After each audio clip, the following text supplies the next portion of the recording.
Well, good morning. We're going to continue our study in the Beatitudes, and we're going to talk about being merciful today. And where would we be without mercy? Mercy from each other. Last week we talked about hungering and thirsting after righteousness, and we come into a deal where in righteousness there is what is doing what is right. Now, where does that come from? And I think one thing, when you look at all the Beatitudes, they're closely related and interconnected and highly dependent upon one another. Jesus demonstrated all of these Beatitudes toward his disciples and to his disciples. He was modeling the whole time. Jesus gave instructions, but he was the one that really gave the biggest instruction by the way he lived and the way he treated people. So when he says, be merciful or be righteous, do the right thing, they always saw Jesus doing those things. This week we had a landmark case. Roe v. Wade was overturned. And we celebrate the fact that it's not, that our nation has not found in its Constitution to validate abortion. And I was looking at that, and I read it, and you all saw the numbers too. 60 million babies that we know of, that they can count, have been terminated, killed, and some pretty late in the pregnancy. We read on Facebook that paragon of virtue and appropriate information, and somebody had the idea that what ought to happen is that if to solve the argument, that they show a video of an abortion and then show a video of a live birth. It's that stark. It is that evil. And our country has lived with that. It's not that it's gone away. It just returned to the States. But babies will live, which will cause us to take on more and more responsibility to take care of them. But how do we change the way people think? When we talk about those that seek and hunger after righteousness, the thing is that we will not. Jerry Falwell and the moral majority, y'all remember that? Some of you folks remember that. And the whole philosophy about the moral majority is if we can get the moral people, the Christian people, to elect the right leaders, then we will be all right. Well, how did that work out for us? That's not how society's changed. Society's change, justice comes when there is a revival of the individual. Jesus, and in dealing with his numbers, the people that he was dealing with, remember the picture of the Sermon on the Mount. That's what this is taking place. This is Sermon on the Mount. Jesus is going up on this little mount. It's not a real tall one. You can look up pictures of it. It's not real tall. And he's up on the side of that mountain, and it said his disciples came to him. Now, there were a lot of people that were overhearing what he was teaching his disciple, but this sermon is focused on those 12 guys that he picked. Prayed all night, came down and picked them, and then he gathered them to himself. Now, we know one of those guys didn't take, and so he's really talking to the 11. And he's instructing them on how they are to live. Jesus spent a lot of time with individuals, and he wanted the individual to have his heart changed so that he could live differently and act differently, and through that, society would be changed. I'll tell you before that when I was with the association, I read a lot of proposals for new church plants, and in a lot of them, and for a while there, the majority of them, community transformation was put in their profile, their proposal. They were going to transform the community they were in. Now, we want to see our community transformed. There's no question about it. We want to see the inner city of the major cities transformed. But the truth is that's not what Jesus assigned us. And that's what I would ask him. I said, where in the Bible do you find community transformation as a principle that you need to put into the bedrock of your church? Jesus cared about the individual. And that's where the blessed are the merciful, for they will receive mercy, comes into it. And so we hunger and thirst after righteousness, but when we do that, we begin to realize how far we fall short. And that's where mercy comes in. The definition of mercy is to show kindness or concern for someone in serious need. But the meaning in the Greek is much stronger. And he states that it refers to a feeling, namely the feeling of one who is moved by the sight of another's suffering in a way, shares in it. Mercy is more than feeling of kindness or a desire to care for someone. Mercy demands more than feelings. Mercy is action that helps the helpless. Mercy is compassion in action. We don't know who the author that said that, but what he's saying is show me your faith by your work. Show me your mercy by what you do with that. Now, there's a difference between mercy and grace. You know what the difference is?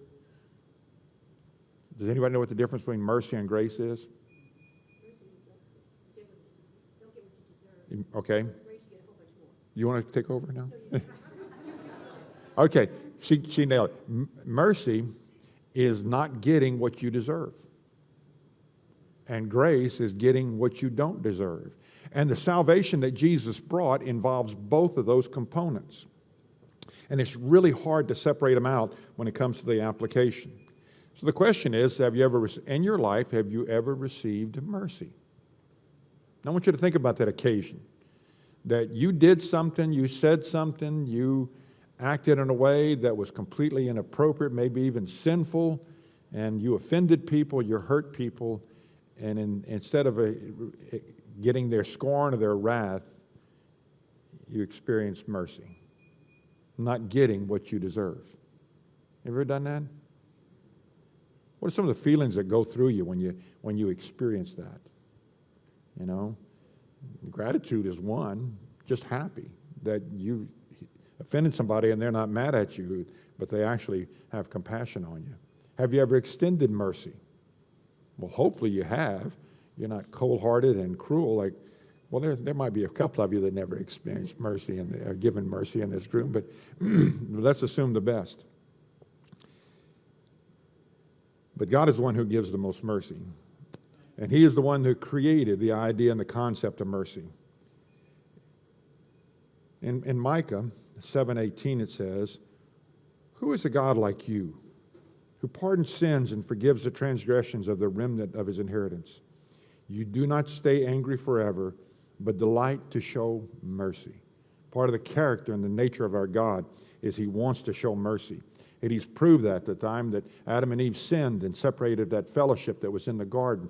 God has, the history of the Bible is a constant attempt by God to restore that relationship that was lost in the garden, till ultimately one day He'll come and receive us to Himself as His followers, that we can fellowship with Him and we can see Him and we can be face to face with Him. Well, who deserves mercy? And the answer to that is no one. Mercy is not something that you earn or that is deserved.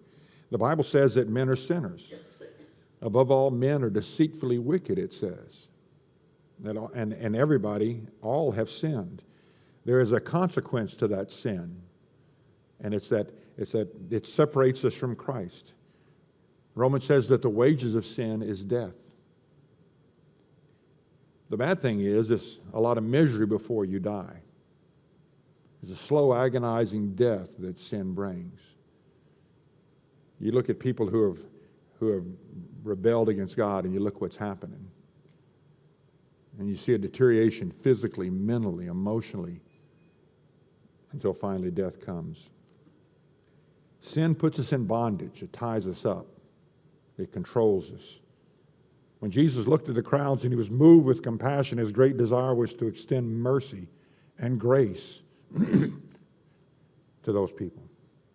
Because they're what? Sheep without a shepherd. No identity, no belonging. Turn in Psalm 51, if you would. There's a king named David in the Old Testament that this King David experienced a great abundance of mercy. He struggled with sin. He was a human being. And one thing about the Bible is it exposes everything.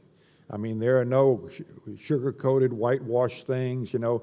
And on this psalm, the background for this psalm was that David had committed adultery with Bathsheba, got her pregnant, and then he brought her husband home so he could cover up his sin, and he refused to sleep with her, and because his troops were in the field and he didn't want to enjoy something while they couldn't, and so David sent him back and had him killed. So in this case, David is an adulterer, a wife stealer, and a murderer. Pretty tough stuff, a man beloved of God. But notice what David said after he was confronted by the prophet Nathan. And he said, "Have mercy on me, O God, according to your unfailing love. According to your great compassion, blot out my transgressions, wash away all my iniquity, and cleanse me from sin. For I know my transgressions, and my sin is always before me. Against you and you only have I sinned and done what is evil in your sight. So you are right in your verdict, and justified when you judge. Surely I was sinful at birth, sinful from the time of my mother's conceived me. Yet you desire faithfulness even in the womb. You taught me wisdom in the set secret place. Cleanse me with hyssop, and I will be clean. Wash me, and I'll be whiter than snow. Let me hear joy and gladness. Let the bones you have crushed rejoice. Hide your face from my sins, and blot out all my iniquity. Create in me a pure heart, O God, and renew a steadfast spirit within me. Do not cast me from your presence, or take me from your Holy Spirit from me. Restore to me the joy of your salvation, and grant me a willing spirit to sustain me." Now we know that David did experience that mercy and that grace. But look at the criteria for that. He admitted that he was unrighteous, and he hungered for righteousness. He didn't argue with God and said, God, there's extenuating circumstances, and that Bathsheba, she shouldn't have been up there, and all this kind of, he didn't say any of that stuff. He said, against you and you only have I sinned. Now, did he sin against Uriah? Sure. Did he sin against Bathsheba? But what he's stating in that text is that above all, and all sin, if it affects other people, but it doesn't affect other people as much as it affects God, it is God who says don't. It is God who says do. And David didn't do what he's supposed to do and did something he wasn't supposed to do. And so he failed God, and as a result, he hurt people around him. You see, because David acknowledged his sin, he asked for God to restore the joy of his salvation. I think God did. I think we see other Psalms where David is able to enjoy the fellowship of God and the worship of God in his life. 1 Peter 2:10 says, "Once you were not a people, but now you are the people of God. Once you had not received mercy, but now you have received mercy." If you're a child of God, it is because you have personally acknowledged, like David did, that against you and you only have I sinned, God, and throw ourselves on the mercy of his court. And what did he do? We received mercy. We did not get what we deserve. You and I deserve eternal hell and separation from God. Now, Jesus demonstrated mercy. In John 8, there is a story about a woman. And Jesus went to the Mount of Olives, and at dawn he went and he went to the temple courts. And he was teaching very early in the morning in the temple. Well, there's a ruckus over on the side over here. And these guys bring in this woman. And it said that she was caught in the act of adultery. So they burst in on the room, and there he is, and there she is, and she made her way through prostitution. That's how she made her living, and they grabbed her up. She grabbed whatever she could. She put it around her and drug her before Jesus. I always thought about, when I read this, I always thought, where was the guy? I mean, because adultery was, he was part of the deal, but they let him go and brought her. And so Jesus is teaching, and he hears all this ruckus on the side. And if somebody would make a lot of noise in the hall over here, we would all be kind of looking, trying to figure out what it was and everything. Well, that's what happened with Jesus. And they brought her right up to Jesus. Of course, we know that this was an opportunity, they thought, that they could trick Jesus. And so they brought him and they said, "Teacher, this woman was caught in the act of adultery. And the law of Moses commanded us to stone such women. Now, what do you say?" And they were using this as a trap in order to have a basis for accusing him. But Jesus bent down and he wrote in the dirt. We don't know what he wrote. Evidently, we're not supposed to know because it's not there. Everything we're supposed to know the Bible contains and has been saved for us. They kept on questioning him. And he straightened up and said to them, "Let anyone who is without sin be the first to throw a stone at her." Again, he stooped down and wrote on the ground. there's so much speculation about that too. I mean, almost every commentator has what Jesus wrote. I mean, I don't know how they know it, but they know it. Maybe some of the ones I've seen were old enough that looked like they could have been there. They looked as rough as Leon.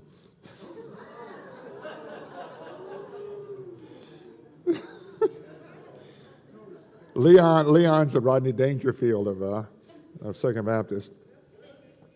At this, those who heard began to go away one at a time, and the older ones first, until only Jesus was left, with the woman still standing there. Jesus straightened up and asked her, "Woman, where are they? Has no one condemned you?" "No one, sir," she said. "Then neither do I condemn you," Jesus declared. "Go now and leave your life of sin." You know, if you could go back in history, this is one of the things that I'd want to go back for. They said that Jesus was like no other man that ever lived. They were trying to trick him. Their motives were evil. They wanted to discredit him.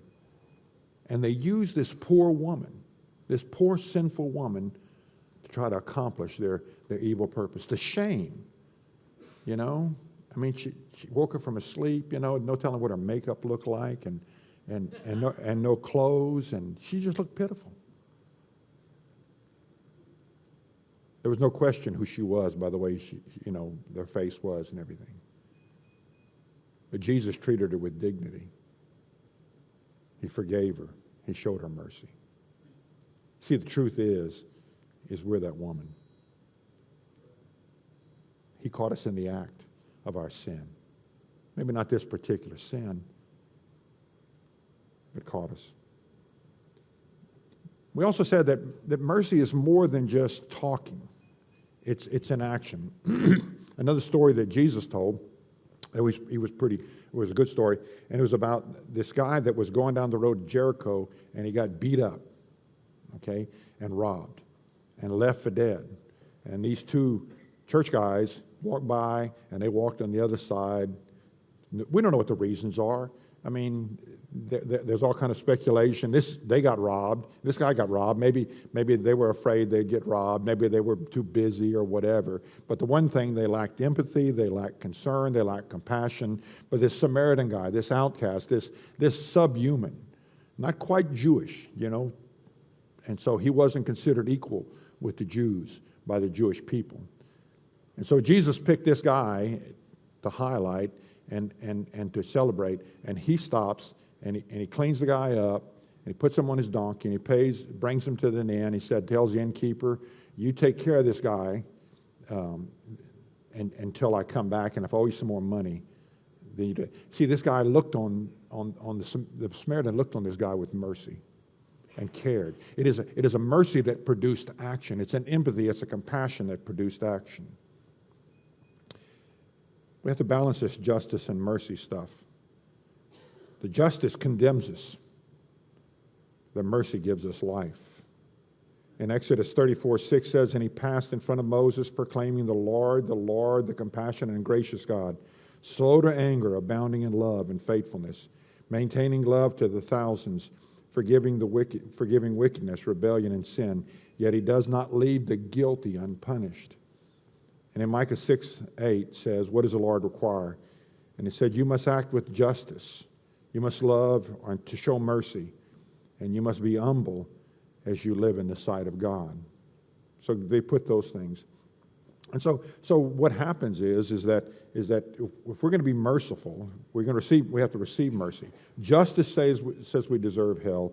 Mercy says we get life. Now, there's a story also that Jesus told in Matthew 18.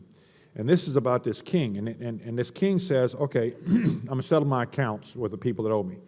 And so he calls them in, and the first guy comes in. He owes him a ton of money. He said 10,000 bags of gold is what he owed him. I don't know what that is in today's money, but you know, gold is expensive. It was expensive then.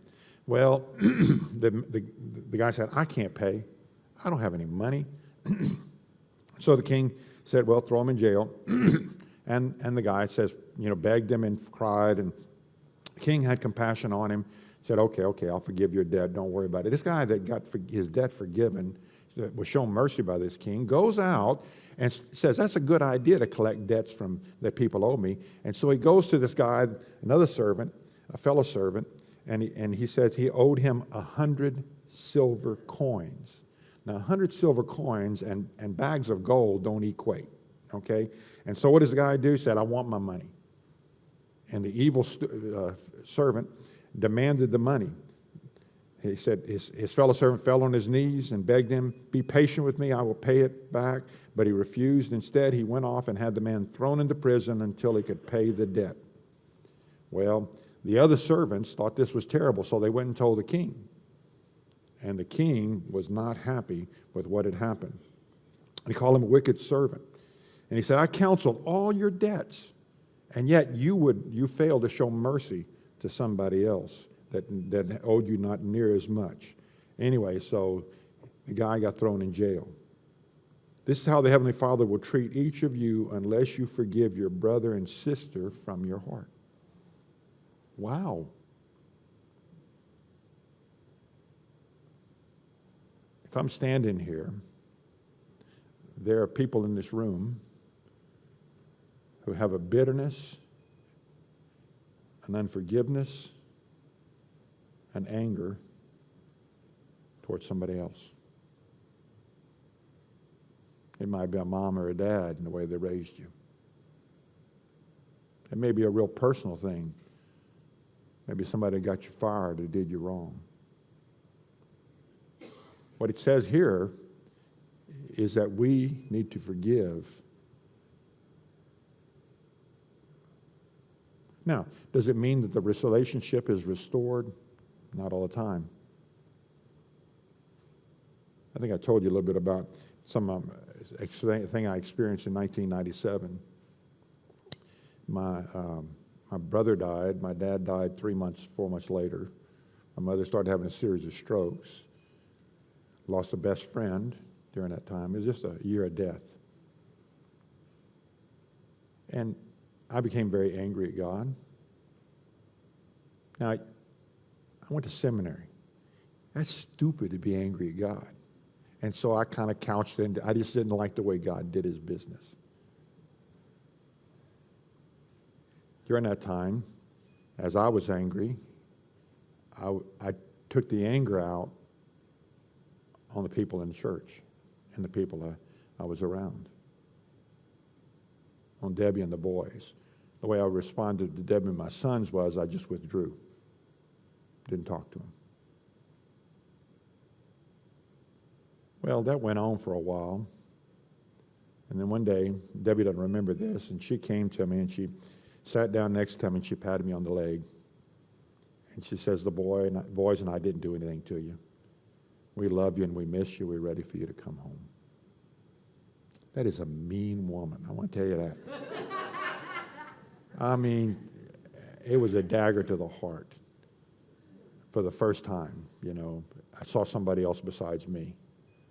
During that time, there was some turmoil, trouble in the church. I deserved it. And I got a lot of criticism and stuff like that, and some broken relationships. And but God showed me it was all my fault, every bit of it. And for the first time in a long time, I don't know, a couple of years, I heard from God, and he began to speak to me. And he says, you've sinned by your anger. You basically challenged my authority to do what is right and good in my eyes. And he said, you hurt the folks at church and you hurt your family, and I want you to confess it to them and ask for forgiveness. Well, I did that to the boys and Debbie right then. And I negotiated with God, and we moved it to Sunday night from Sunday morning. And so I asked for forgiveness from the church. I didn't preach. Just told them basically what I told you and asked for forgiveness. Only one guy talked to me on the way out. Most of them couldn't look at me. A couple of them hugged me. One guy that said something, I had no idea. I still don't know what that means, you know. But anyway. But you know what happened? God lifted a burden off of me. And I experienced his mercy, and I was able to give his mercy. And people would ask me, said, but they said these bad things about you. They said really mean things. I said, compared to what I've been forgiven of, what God showed me mercy about, how can I condemn anybody else? When Paul said, among sinners I am chief, the reason he said that is because God exposed his own heart to him, his own bent towards sin and the things he had done. Folks, among sinners, we're all chief. And we have received mercy. We have not gotten what we deserve. David should have been smitten and killed. We should have too when the sins we did. The way we and the sins that haunt me the most about those days are not the willful acts, it's the sins of omission. That people came for comfort or they came for encouragement and they got my anger instead. Yet God doesn't hold that against me.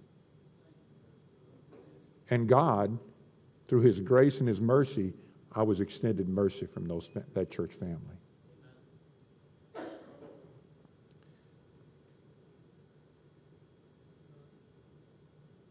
Therefore, I urge you, brothers and sisters, in view of God's mercy, to offer your bodies as living sacrifices, holy and pleasing to God. This is your proper and your true worship. What does that mean? That means you look around to see who needs mercy. You show them empathy and compassion.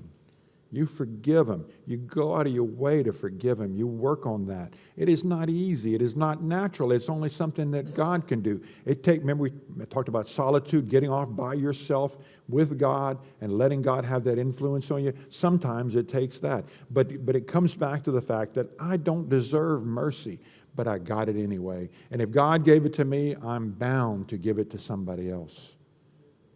To be right, not to compromise on anything, to do justice, but to extend mercy. And you get that by walking humbly with God. There was a guy, his name was Leston Ryder. And this was at Riedel Baptist Mission. It was a little French congregation. Now here it is, a German boy who was raised in South Louisiana, did not speak French, and maybe a third of the church didn't speak English. And and it was a tough little church. But this one guy named Leston Ryder came, and when he started coming to church there, I mean, people started whispering to me, man, this guy's bad news. He is tough. He's been kicked out of several churches. I mean, this is a tough guy. And he wasn't tall or big, but evidently he had been mean. And so anyway, I went and visited with him and talked to him, and I just saw the gentlest, kindest person. And I tell people, no, that's not him. He doesn't act, but he doesn't put on an act. He's just mean to be mean, but evidently God had gotten a hold of him, and God had extended mercy. And slowly but surely, the people started to trust him a little bit, but they still had their doubts. One of the things that Brother Ryder had done was he was in, I don't remember what church it was, but he was in another church, and there was a big disagreement in the business meeting. And so this guy was arguing against Brother Ryder's position, and so Brother Ryder went up to him, and the other guy was standing up, and he slapped the guy in the face and told him to sit down and shut up. And the guy did. Okay. Well, Brother Ryder had been coming to the Riedel Mission for a long time, and several months, and this guy shows up, and I didn't know who he was. I didn't know the story or anything, you know. And somebody whispered to me, this is bad, this is bad, this is bad. So, and said that they go way back. And so I was kind of more nervous. I mean, how old was it? About 20 years old, 22 years old, something like that, you know. A lot of experience in the ministry, you know. So Brother Ryder gets up, and he's sitting back over here, about like this section, and the other guy was sitting over here. So Brother Ryder gets up before church starts, goes over, and the guy wouldn't look at him. And Brother Ryder talked to him and said, I ask you to forgive me. What I did for you was uncalled for. I feel guilty about this, and I ask you to forgive me. And he stuck his hand out. He did it in front of everybody. And his reasoning was that he had committed this sin in front of everybody, and so he needed to ask forgiveness from everybody. And the guy turned away and rejected him. So I asked Brother Ryder, I said, how do you feel about that? He said, I did what God told me to do, and I just grieve for him and his anger. Not everybody's going to accept mercy. But Brother Ryder was right before God and do that. But you know, there's a lot of people that won't receive mercy from Jesus either. Because they don't want to change. They don't want to give up. They want to be in control. They want to live life their way. First thing you need to understand is that no matter what you've done, and some of you are haunted by great offenses in your life. May go way back, but it haunts you. Jesus is ready to extend mercy to you. You see, he demands justice. He demands that there is a consequence for your sin. But what God did was put that consequence on Jesus. That shame, that pain, that separation from God. Jesus endured all of that so you don't have to. He gives it freely, grace. He takes your sins and casts them far as the east from the west. He takes away the consequence, that mercy. And it's not cheap, but it's valuable. He stands ready. Behold, I stand at the door and knock. He is proactive. He is the one that chases. And he has given you and I the ministry of reconciliation. Now, some of you need to accept Jesus and his mercy and forgiveness to become a new believer, to become a follower of Jesus Christ. There's some of you that need to deal with that old past sin and take Jesus' forgiveness on that. There may be an anger in you that needs to be dealt with. There's an offense that you need to give mercy to whoever. They may be dead, but you need to receive that mercy and get that freedom so that you can receive the mercies of God. I don't know where you are. You may not be ready, you think, but he is. Bow your heads and close.